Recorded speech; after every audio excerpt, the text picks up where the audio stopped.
Berita selanjutnya pemirsa, sejumlah halte bus Transmusi di Kota Palembang kondisinya memprihatinkan. Banyak yang alami kerusakan karena kurangnya perawatan, salah satunya halte di Jalan Kapten Arifai yang mana bagian atap bangunan sudah berlubang.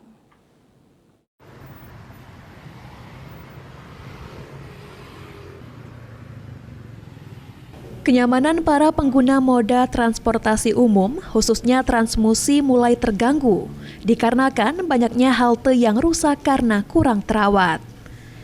Salah satu halte yang berada di Jalan Kapten Arifai, di mana beberapa bagian atap bangunan halte bus yang rusak dan ada orang-orang iseng mencoret bagian halte.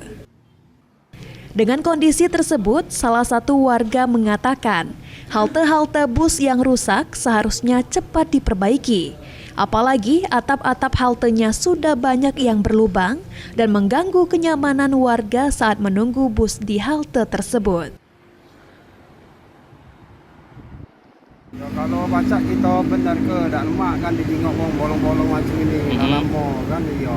Kalau baca pemerintah tu segeralah kita bagusin lah kan. Karena aku galak nunggu ke mobil kan di sini kan.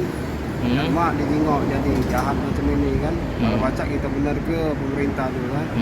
Harapan kami ni yo segera diperbaikilah. Dak lemak kan ditengoknya. Muhammad pun berharap selain adanya perbaikan dari pemerintah, kesadaran masyarakat untuk menjaga fasilitas umum juga semakin meningkat dengan perawatan yang baik dan rasa tanggung jawab bersama. Suryadi, PAL TV.